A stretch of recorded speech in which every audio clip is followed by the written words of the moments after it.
Hello, everybody. Welcome back to Leading Our Own Way. It's part two with Mel Maree White.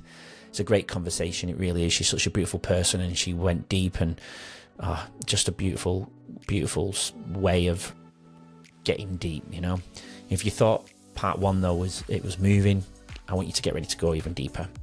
In this part, Mel shares the pivotal moments that forced her to confront her past and redefine her future. She talks about the relentless challenge of motherhood while carrying invisible scars, the struggle to forgive, and the courage it takes to break generational cycles. Mel's honesty about her mental health battles, her journey from Victoria to Queensland, and her passion for supporting people with disabilities remind us that true leadership begins with facing our deepest wounds. This is a story, a journey about finding light in the darkest places, and about the strength that comes from sharing your truth, no matter how painful. Here's Mel and myself. Before we dive in, I want to give a big, massive shout out to our now new proud sponsor, Eshu Skincare, a brand that truly aligns with Leading Our Own Way. This Australian-born company is dedicated to keeping skincare simple, effective, and straightforward. They've made waves in the US, even landed in Macy's and over 300 stores, and now they're back with a renewed focus on healthy skin and real results. If you want authentic skincare that fits your lifestyle, check them out in the show notes. Thanks to Eshu Skincare for supporting real stories and mental fitness on Leading Our Own Way. And if you're interested in sponsoring like Eshu Skincare, drop us a message. We'd love to connect. Do something about it, turn it into something powerful, because trauma is a memory with an emotion attached to it. But if you can learn, and I think I've done that, and it took a very long time, was to take the emotion out of the memory. And when you can take the emotion out of the memory, that's when it becomes wisdom, and that's when you can turn it into your purpose. Yeah. Would you agree? Yeah, I agree. 100%. It's bizarre, isn't it? And I'm sure, look, if I went through something drastic again, maybe I'd sit in that middle for a long time again. Who knows? But I'd hope I've given the body the resources it needs to be able to deal with whatever comes my way in a healthier way than I did. And maybe same for you. With let's go back to your childhood then. How did everything that's happened here then with the sexual abuse? You said it stopped around.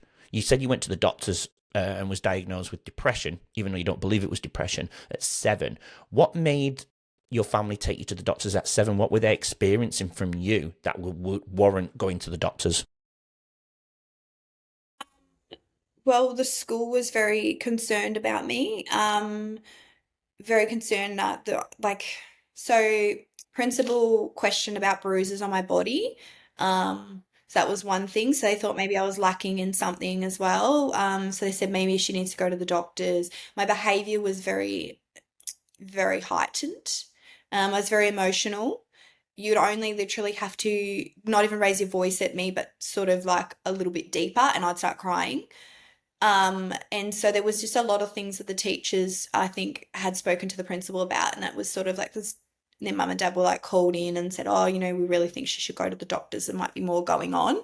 She could even speak to like a children counsellor or something. And yeah, so basically went to the doctors, and the doctor said, yeah, she's got depression at such a young age, this can happen. And they're like, it's okay, we're going to put her on some happy tablets, is what they said, basically, to, sort of make me feel a bit better.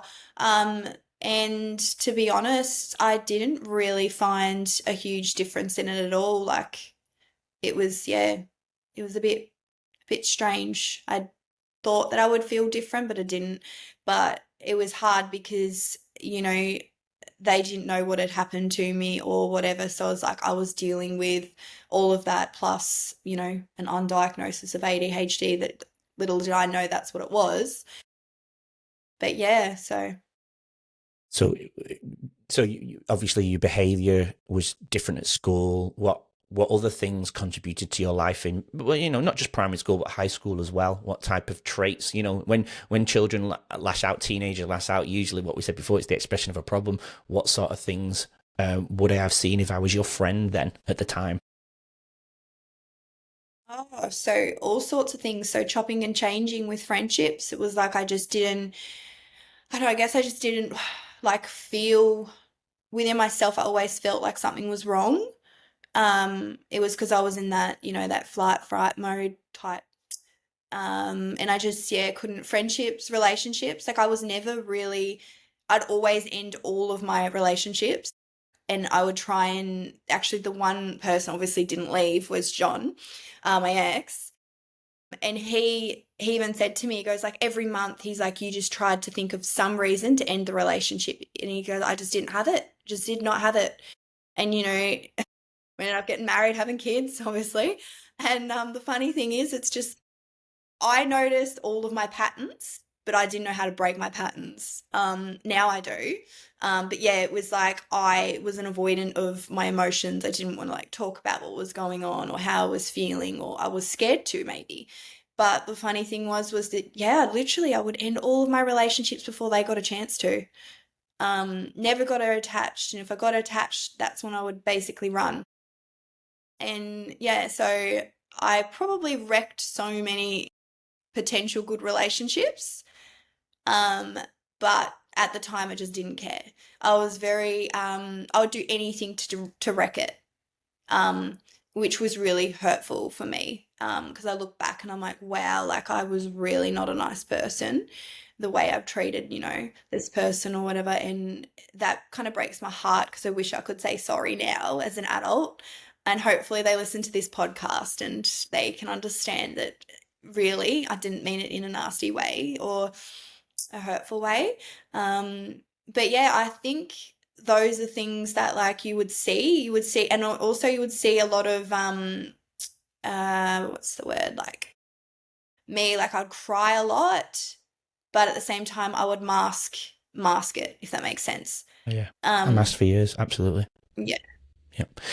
So do you think then, with you keep wanting to end relationships, was it to protect yourself? Do you think because of what had happened earlier on in your life?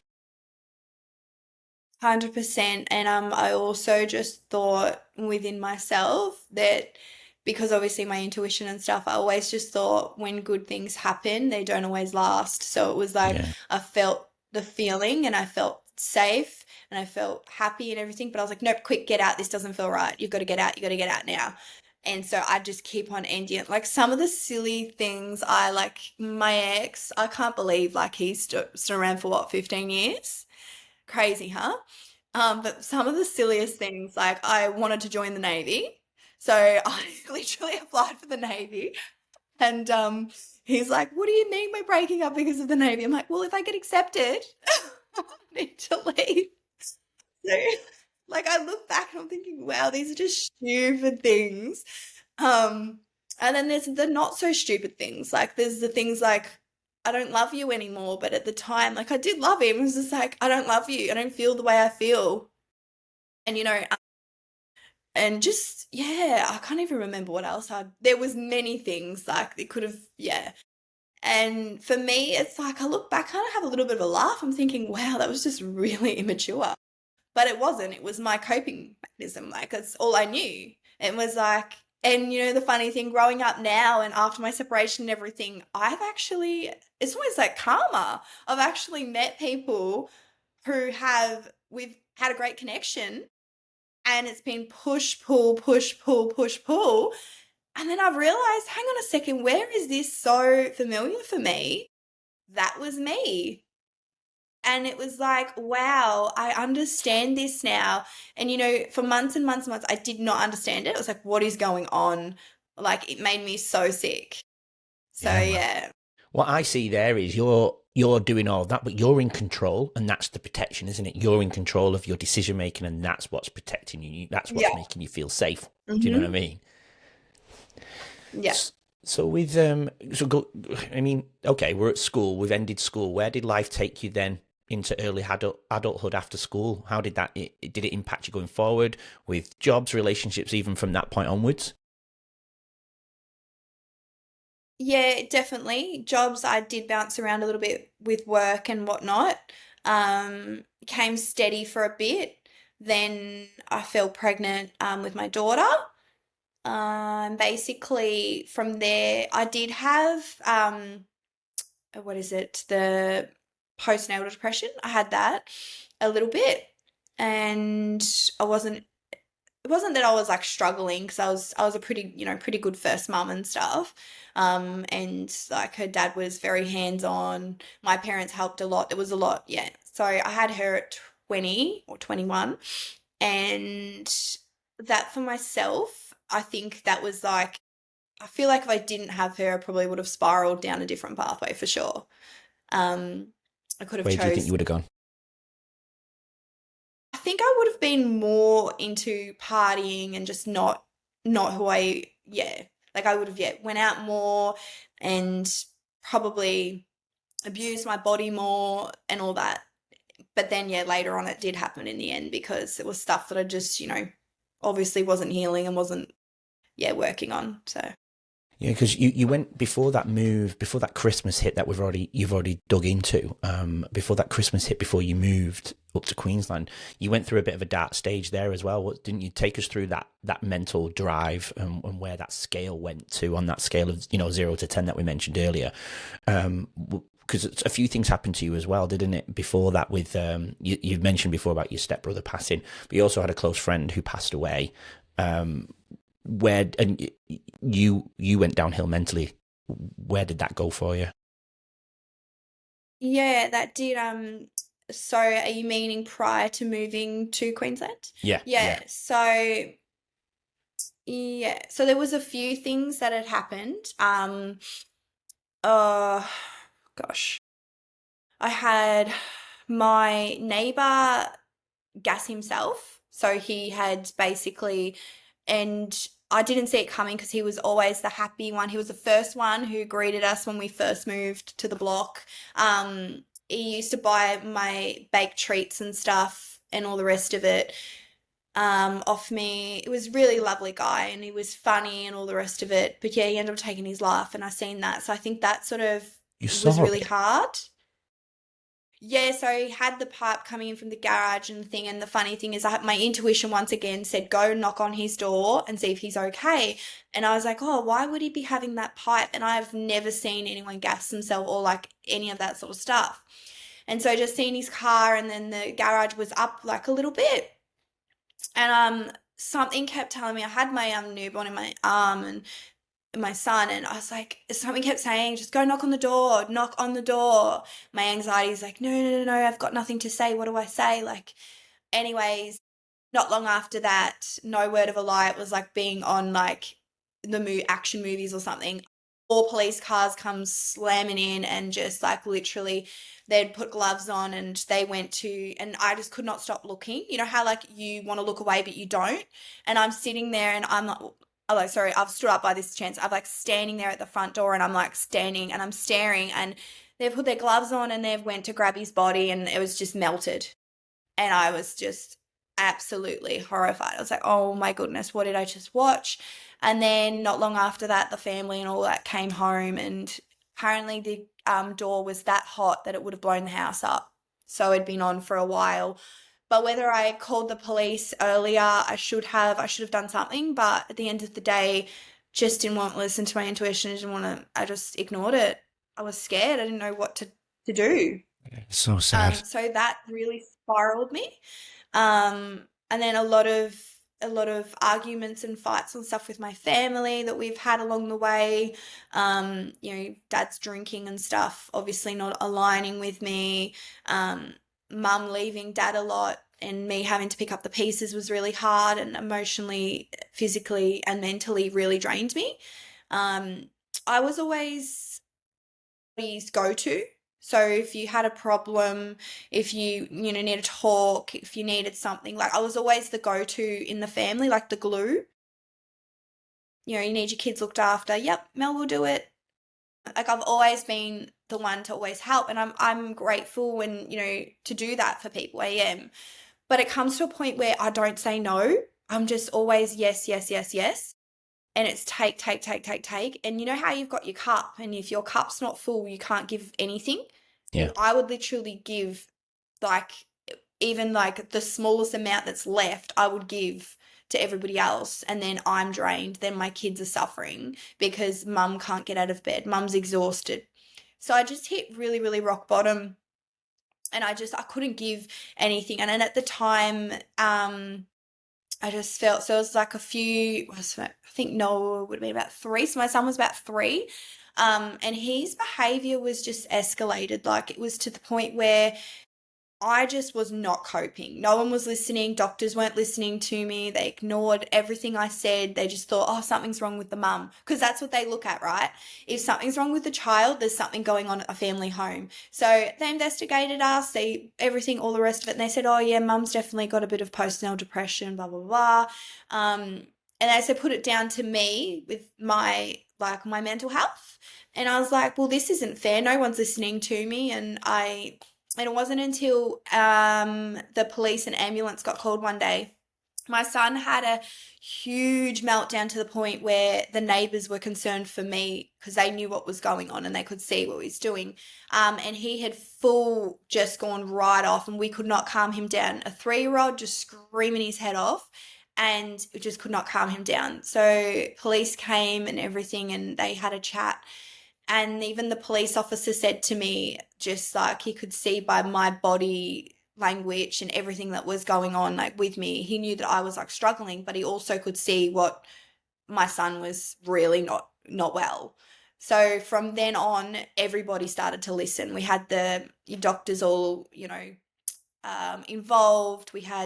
And by that time, we then got started to get him diagnosed, which is a very early diagnosis, but it was from his birth. His birth was very traumatic, and we nearly lost him. But even the hospital said, when he was born, if anything ever came arise, please come back to us. And I did, but it was just nothing was said. So that happened. Then one day I was at the hospital because he'd fallen out of his porta cot when we were at a friend's house, and he's put, like the little bit of lip here and your front teeth. He's put that through there by falling out, and he's had to go to emergency. They sedated him. It took a couple of the doctors to literally hold him down just to examine him, let alone, get it out. And then they had to put us back into the waiting room just for a little bit. And he was full attacking me, like pulling my hair, punching me, trying to bite me. And the nurses were observing, and they called me over and they said, this behavior that he's doing, he's been sedated and he's still doing this. Just wondering how long has this been going on for? And they've looked at me like, you've got quite a few bruises on your legs. I said, oh yeah, they're nothing. Like he just gets angry sometimes. And she's like, well, that's not nothing. And then so she started saying to me, this behavior he's doing is severe. Like you need to get him diagnosed. So not long after that, like the diagnosis went through, everyone started to listen. Like it was like literally like, wow, she wasn't making it up. Like it was all true. The videos were all true. This was true. But it was like even the same with his birth. Like I was told, there was nothing wrong with him, as in I couldn't feel him for 24 hours. And I remember my family saying, Mel, you always say that, something's wrong, rah, rah, rah. And I was really stubborn. I said to like my husband, I said, I'm not going to the doctors because I'm just overthinking this. There's nothing wrong with him. He hasn't moved for 24 hours, but he's fine, right? He's fine. And anyways, he came home early from work on the Saturday. He'd worked half the day, and he said, come on, we're going to the hospital. He goes, grab your bag, we're going to the hospital. I said, no, we're not going. He goes, I will get you off that couch and I'll get you in the car. We're going. And me being stubborn, I was like, I'm not going. And then he's like, come on, let's go. So he's grabbed me, ripped me up, and we've gone to emergency, told them what's happened, like as in I could not feel him. There's been no movement, and ice cream used to make him move like crazy if I'd eat it. And there was nothing. And so went in, they put the monitor on, and they said, you're having this baby and you're having it now. I said, why, what's wrong? And they said, well, we've just noticed that we're not getting any movement. Not any movement at all. We need to bring this labour on. So anyways, they started to bring the labour on, and they said, we've got to break your waters. So by this time I'd had no pain relief because they were just obviously examining and doing whatnot. And we didn't think things were going to turn as quick as they did. But basically, she's hooked the sack, and she's like, it's not breaking. So we're just going to try something else. And as she's literally pulled the needle thing out, the waters is just broken. And then I've just started getting this really bad pain. Obviously, labor was coming. And he then next minute, she's like, okay, I just want to feel how dilated you are, because if you're not fully dilated, we're going to have to do something, enough to get baby out. And I'm in so much pain, like I could just feel myself ripping. I'm like, and they're like, okay, it's too late. We'll need to. So she's literally put her hand up there, and Noah has grabbed onto her, like her finger, and she's felt the umbilical cord was like wrapped, because he was head down ready to come out, was wrapped around his throat, his neck. And basically she said to me, she's like, looked up at the other the doctors and that, and they're like, the baby. And then next minute alarms went off, and John just got pushed into like the corner, and all these doctors come rushing in, and they've literally ripped the monitor thing off me. They're just full pace, like running to theatre. And by the time we literally got probably to the doors, I just remember seeing the doors open. They'd just jabbed me with 2 needles. And Noah was, yeah, cut out. And they said it was 7 minutes for him to survive. Otherwise, he wouldn't have survived. Oh, So it was very traumatic, his birth. He yeah. went through a bit.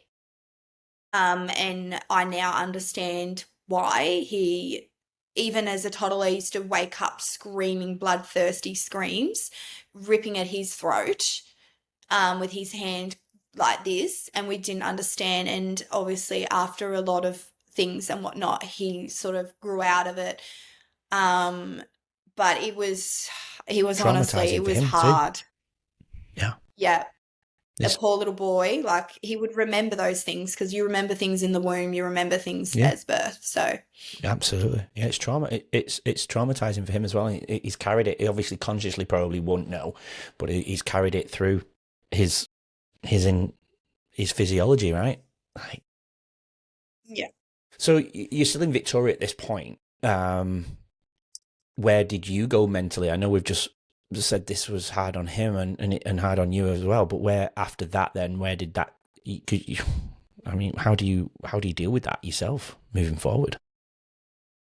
Um, well, after the C-section, I got really sick. I got what they call like the infection. Some people get it and some people don't. I got a severe infection, and I was bleeding a lot. I remember I passed out in the ensuite. And I had to be taken back to hospital, and they had to treat me, but I got really, really sick. But it was hard because I got something taken away from me that I definitely did not want to happen. It was almost like once again I was out of control. Like the control was taken from me, because I did not want a C-section, and I Yeah, definitely didn't want to be cut open and have a scar that now reminds me every day that I nearly, that's where I nearly lost my son. So yeah, it's hard, but you you do count your blessings in that thing. You're like, at least he's here, he's healthy, and he's here. Um, and it was hard also with the aspect of what we had to go through raising him, from food sensitivities to, even going out to shops, and too much loud noise would trigger him off. He was a very unsettled baby, always wanted to be held. So I did lose a little bit of me, Mel, I guess. Like I wasn't myself. Um, and yeah, we went through a lot with him actually. He got locked in a car on a 30-degree day that he don't know how it happened, but we've done that. once again, police and ambulance come again, and they said, this kid's causing a bit of mischief. I'm like, I know. So we've Oh, had a bless few him. things happen. How is he Yeah. now? How is he now? He's Noah. He's he's never really gonna fully change. But he's such a funny, bright, intelligent kid though, honestly. Like he's never a dull moment with him. Like I can always count on him cheering me up. And he's always got just this imagination and just such a little character about him. It's amazing. How old is he now? He's 8. Oh, beautiful. And how old's your daughter? Yeah. She's 12. 8. Yeah. And they were both born in... Just turned 11 o'clock. Say that again, sorry. Literally. Just turned 11:11 on the clock. Oh, yeah. Oh, yeah. I say 11:11 a lot. Oh, it is there. It's not here. Yeah. I'm an hour ahead of you. I was like, what are you talking about? Now I know. She's lost her marbles. She's lost it live on Leading Our Own Way. And I wasn't going to point this out to everybody, but anyone who's watching, you can see the Christmas tree behind Mel. This probably won't get released till March time, but I might have to release it earlier so it's closer to Christmas tree. So Victoria, then your life has kind of finished in Victoria. I mean, is this the right time then for you then, Mel, to skip over to the Queensland life? Because life isn't over. I mean, in terms of your journey and where this episode's going to go, it's not quite over, is it? We still enter some tough times based on everything you've said so far. Would you say that the Victoria chapter's over, or is there anything else left to cover there, do you think? Feel like that could probably be it. Like there would be obviously many other things to talk about and whatnot, and I suppose we could come back to that if anyone ever wanted to know more. Yeah, I think that's about it. Yeah. So Queensland, then you've made that that huge move to benefit yourself and your family. You've got 2 young children. How old are they at that point on the move? Oh gosh. Maybe 6. My daughter might have been. Yep. So 6 years ago. 5. Maybe 5. 6, 7 years. So you've been up there about 6, 7 years now. Well, as we record this, where did life take you? You're settling into a new area. Not many people can understand that. It's hard. It's not. I mean, it is hard, but it's also easy because it could be excitement, a sense of relief for you. Mine was excitement. Mine wasn't a sense of relief. Mine was still guilt. I still live with a bit of guilt being up here, being on this side of the world away from my mum and stuff like that. I live with that every day. And people don't realize it because they'll see online, the beautiful photos on living by the beach in his beautiful house, blah, blah, blah. But it's still hard, right? It's still hard. And you've moved and Queensland's still really far away. It's still a flight away. It's still, it's a long distance. Have you got relief that you've moved to Queensland after that episode at Christmas of the news coming out? Yeah, definitely. I have. Yeah. I feel like sometimes you have to pinch yourself because you're like, wow, like this is life. Like I love my life here. I do. It's definitely been challenging, and there's not one thing that I would change, like, because everything that I have been through has literally molded me who I am today. And I'm just really embracing and loving life at the moment. And if that means that also friendships and stuff have to close because they're just no longer, energetically connected for you and aren't going the ways that they need to and make you feel also within yourself, that you need them to be there, then that's fine too. Like, I'm not scared about being alone anymore. Like I used to think, I bet I'll have no one or whatever. I don't care anymore. It's like, if you don't value me, see you later. I don't have time for it. But that's because you're dating yourself, Mel. Yeah, that's right. Dating myself. Dating yourself. I love that. Who needs I love anyone? that term.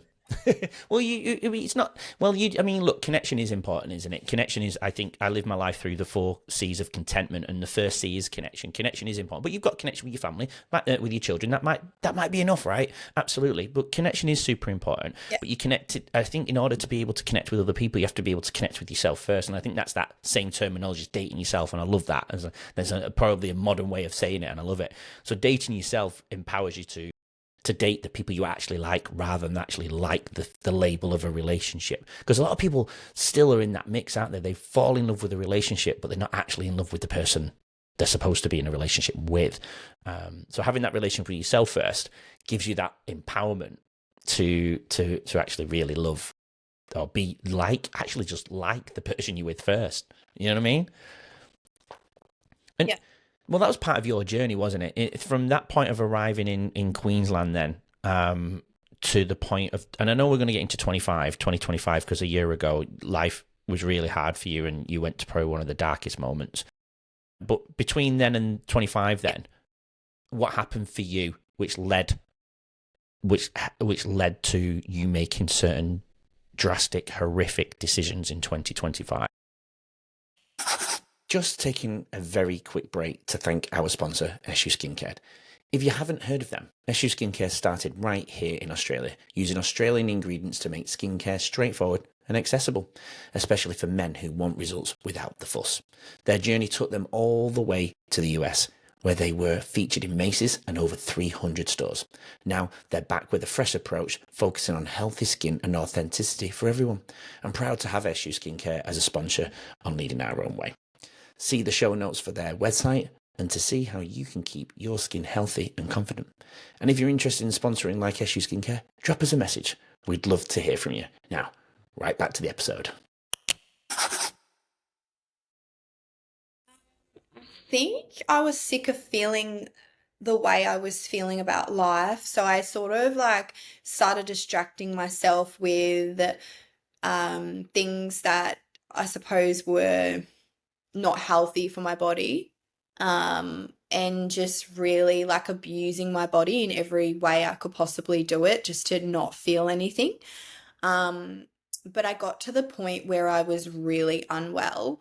I had a really good job in real estate, and I really did want to fulfill being a real estate agent. Don't understand still to this day how I lost it, but I sort of do have an understanding of it as well, but not fully, if that makes sense. But one of my things was literally going out every weekend, and it even ended up with even ended up with a name from one of the bartenders, Cinderella, because I was always there at our local place that I would go.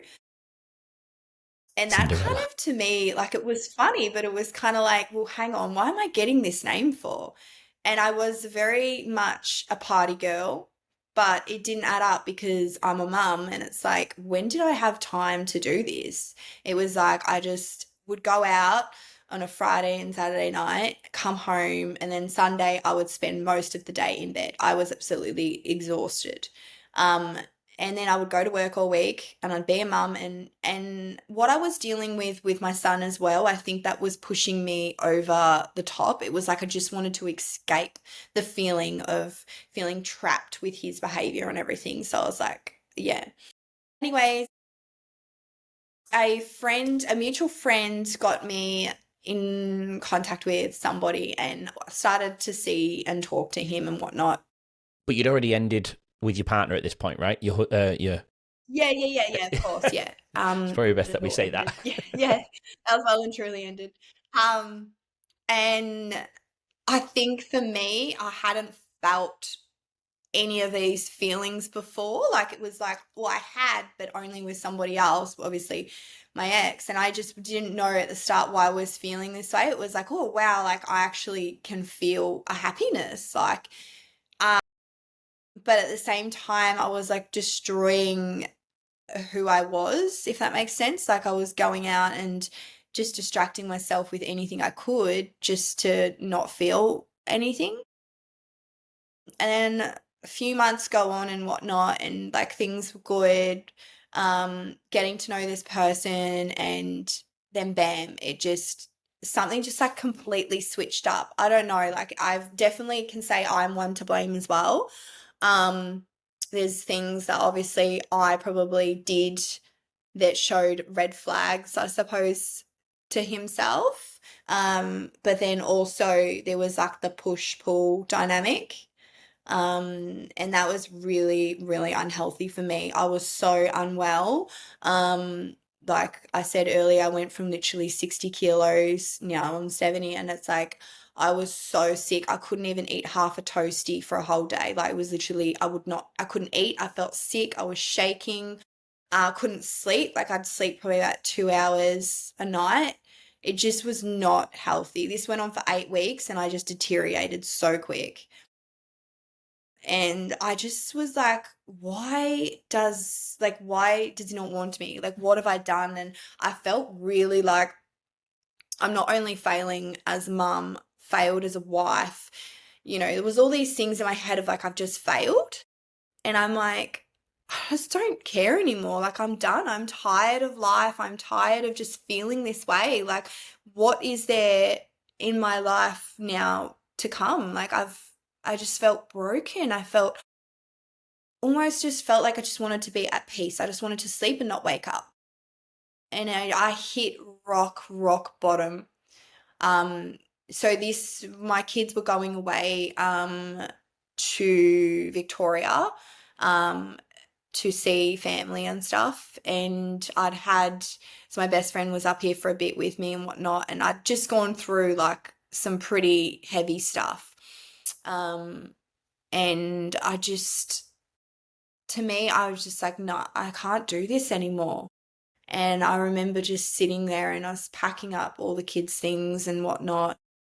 It was just things just kept coming over me. It's like, no one really cares about you, Mel. Like it was just all this negative stuff. And it was like, I'd never felt like this before. Like it was so weird it was like I was outside of my body, but everybody was just enjoying life. Like I was watching everyone laughing and having fun. And it's just like, it was almost like I was looking down on it all. It was so weird. Out of body experience, definitely. And I didn't know if it was because like obviously, doing like abusing my body and everything for so long, my body was just um was not coping. And I was also on Ritalin, which didn't help. And I'll never ever touch Ritalin again because of this. And I remember sitting there and I'm like, it'd just be easier if I disappear, right? Like if I disappear, then everyone can get on with their lives. I'm not going to cause any more, trouble or issues or whatever. Like I just feel like I'm the issue. And like it's such a big lie to even think these things, but do you know what I mean? Like that's in that moment you're feeling that way. And looking at the kids and I'm like, oh, like I'm even I'm like thinking, well, they will be better off with like a stepmom. There'll be someone out there, that their dad will meet. And I was just picturing everything, putting everything together in my head. So definitely planned. Then the next morning come and stuff. And so that night I basically had started writing out letters to everybody in my family that, meant a lot to me, including my best friend, and basically had the letters all ready to go. And then I knew, so I took them to the airport and I was in the car and I was listening to Summer Don't Go. It's a song me and my daughter have together, and I blasted that up and we're listening to it. And I'm like, this is the last time we're ever going to hear this song together. Like I'm thinking in my head, I'm not telling her, haven't told anybody.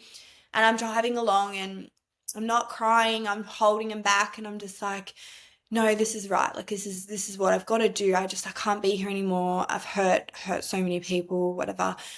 And then dropped them off at the airport. I've given my kids the biggest hug and kiss, and I've told them, I said, Mummy loves you so much and don't ever forget that. And whenever you miss me, look up at the stars because I'll always be there. I remember saying that to them and I was like, and anyways, got in the car and I've just burst into tears.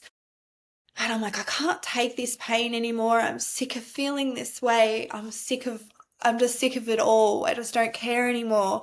And I'm driving along and I get home and like my ex was there and that. And he goes, oh, what do you want for dinner? I was like, I'm not hungry. I'm just going to go to bed. So I went to bed. Next morning he got up and went to work. Um, and then I've literally gone, okay, so I got my letters out, placed them onto the bench, and I've just ran downstairs to grab, I forgot what I was grabbing. I think I grabbed some tablets or something like that. I can't remember exactly. And I ran back upstairs and my phone started ringing and I was literally ready to obviously take the tablets and that was it. I was just done. And phone rings and it was my daughter and I'm like, no, I'm not going to pick it up. I'm not going to pick it up because I'm just going to start crying and she's going to ask why. And so I tried to ignore it and then she's FaceTimed me. And then I've answered and I've said, hey, honey, what's wrong? And she's like, I just wanted to call you, Mummy, because I miss you lots and I love you so much, and I just can't wait to come home and see you. I'm like, oh, I've only dropped you off at the airport yesterday. She's like, yeah, but I miss you, Mum. And I just broke down into tears and I was like, what am I doing? And I've like literally got off the phone and I've thrown the tablets, like everything across the room. I've called my ex and I said, you need to come home. You need to come home now. I am not good. He's like, what's wrong? I said, I don't know what's wrong, but I'm just not good. Please come home. So he's come home and he's gone. And I was at this time, I was just hysterical. I couldn't breathe. And I was so overwhelmed in myself. And I said to him, I'm like, I don't know what's wrong. Just everything just feels so hard. Like, I can't be a mum. I can't be this. I can't be that. I said, I feel so hurt. And he's like, it's okay, I'm here. And he's grabbed me and he's held me. And we've obviously spoke through it and everything. And I just remember in that moment, though, looking at my daughter thinking, what are you doing? You're meant to be the one that's going to draw the line in the sand for your family. And there's not going to be any suicide in this family. You're going to draw this line right here. Your daughter needs you. And I just looked at her and that's when I got off the phone. I was like, what are you doing? And I just threw it. I was like, I'm done. I'm done. I surrender. And from then I was just like, I can't. Like, I've got to be here. So I've like, so many things from then just started to like obviously pile up. I went and seen the doctors, spoke to them. They said I had a reverse reaction to the Ritalin and I needed to come off it ASAP. So that mentally was not good for me. Hence why I couldn't sleep, lost so much weight. I was really sick and I was shaking a lot. Yeah, so I started to clean up like life a little bit by little bit. And then we had a mold breakout in the house which kept making me sick. So I couldn't live there anymore. The girlfriend who I'm living with at the moment, she said to me, come live with me, I've got a spare room. And honestly, she has been the biggest supporter of all. For somebody to come into my life and literally help me the way she has, and she's had her own things to deal with and her own journey and everything to be on, but I honestly probably wouldn't be here if it wasn't for her. Like, she's just taken me under her wing like an angel and just been there for me. She's held me while I've cried. She said we don't need men to make us feel, valued and empowered and everything. We've got each other. Like, it just, to have a friendship like that, it means a lot to me. And I've been so blessed and grateful for her to be in my life. So it's been hard, but I know that the journey I'm on is for a reason.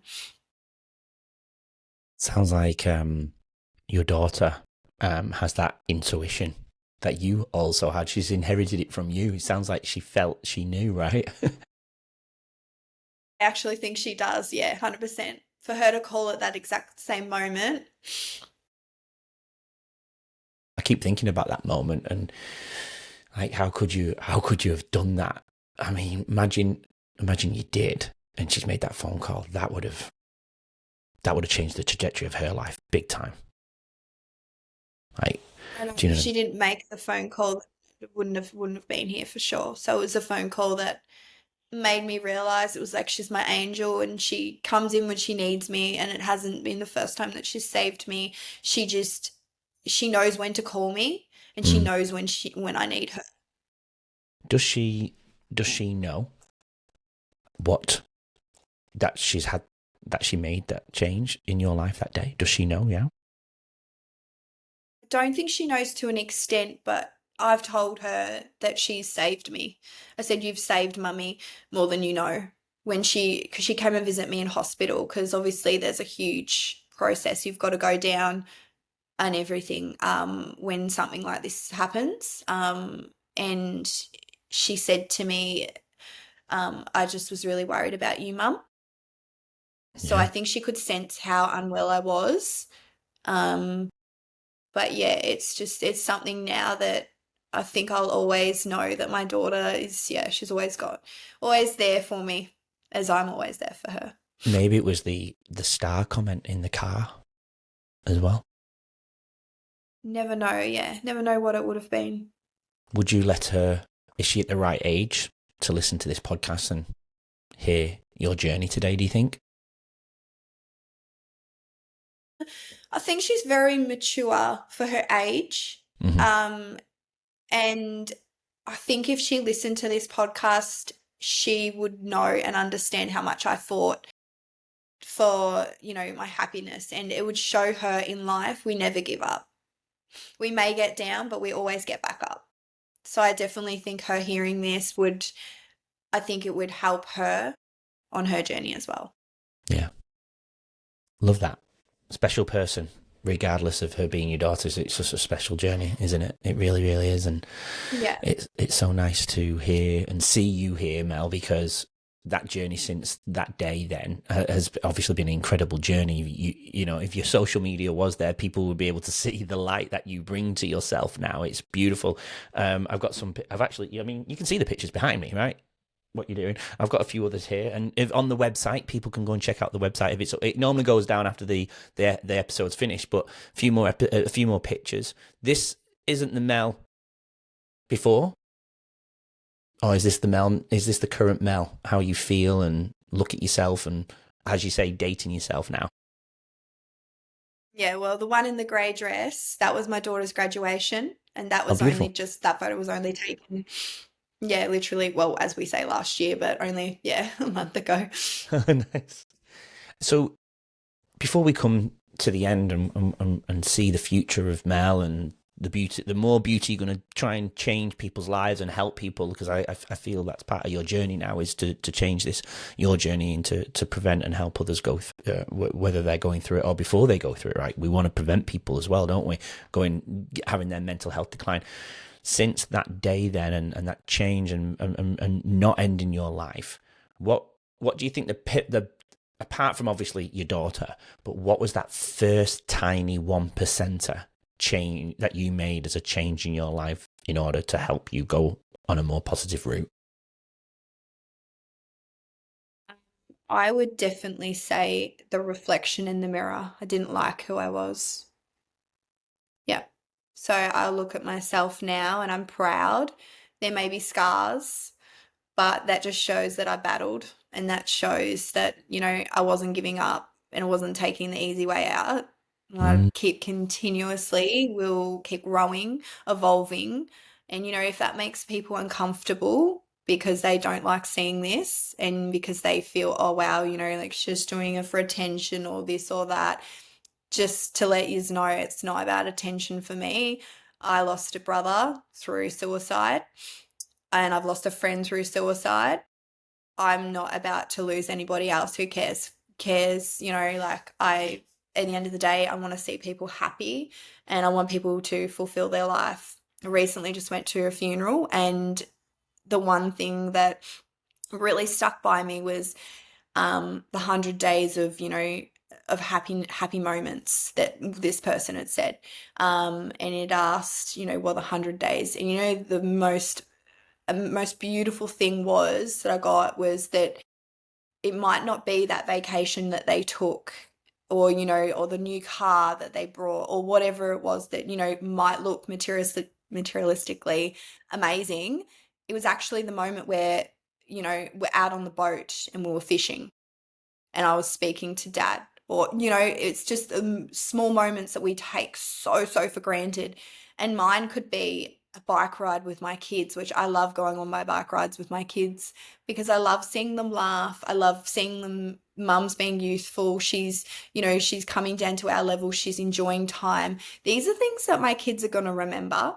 They're not going to remember the fancy yacht that, you went on, or, fancy vacation or whatever. Like, at the end of the day, this is life and this is real, alongside trauma and all the rest of it. So yeah, I basically am just going to keep showing up and keep diving in. When it feels uncomfortable, you know that you're growing. Love it. What a great way to sum up your journey and really show the parts you've been through to what you've just said, and what you're doing now in life is incredible. And Mel, it's been an absolute pleasure to have you. So before we do come to the final questions, is there anything that you think we've missed off that is worth sharing still? No, I kind of do. There is something that I did sort of like note down. Mm, Um, please. I've had a couple of girlfriends that have also been going through like a little bit of how can we say, like relationship type thing. Um,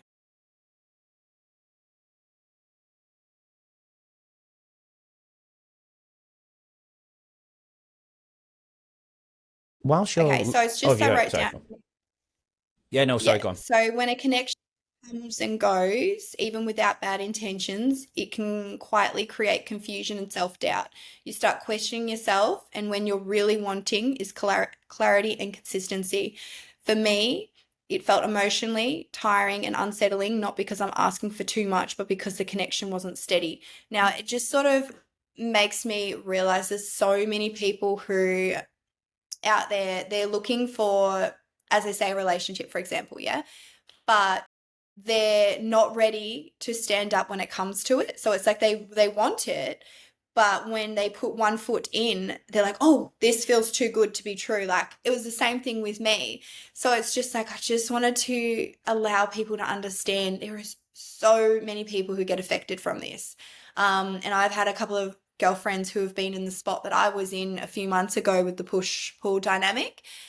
And it's so heartbreaking to see now, like, obviously, I went through it, but now watching a girlfriend, sort of going through that sort of the same cycle, it's like we're not toys. Like, we have feelings, we have emotions, and all the rest of it.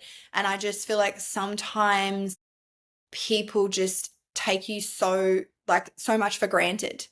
Like, yeah, so it's just, I just really want people to know that don't play with people's emotions.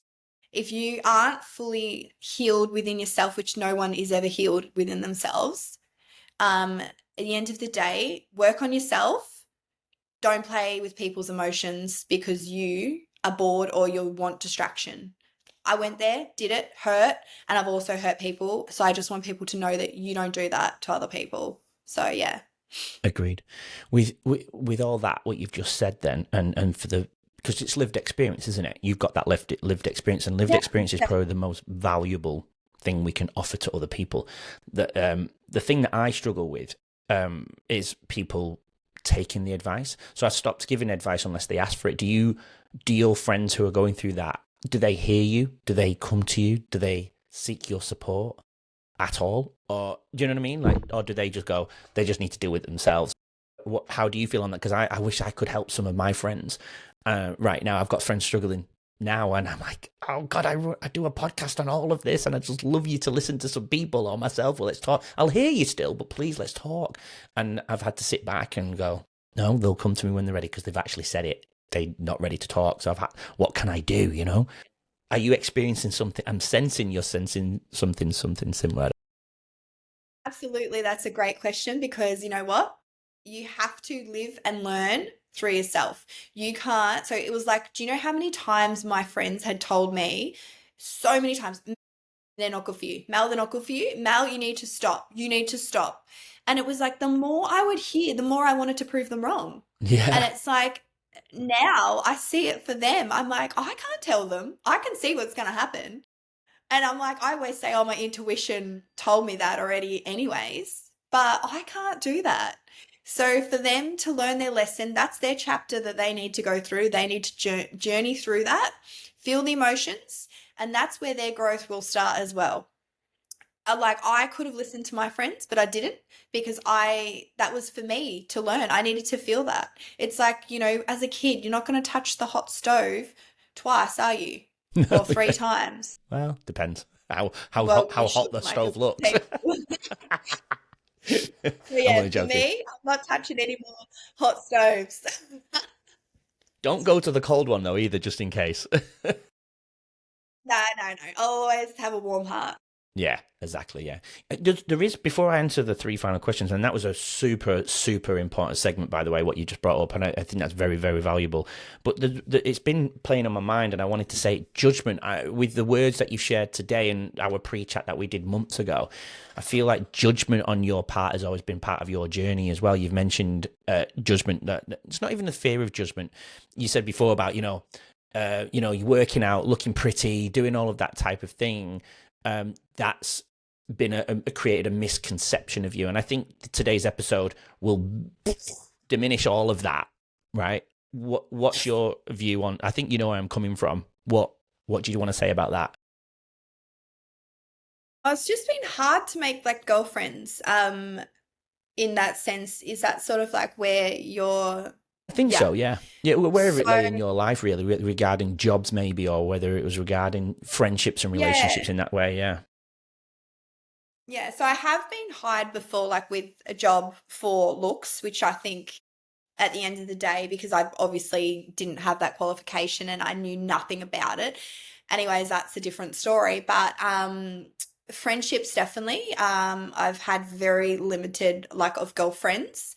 I've got a lot of guy mates, but for me, I do choose carefully with who I will spend like time with and energy and all the rest of it.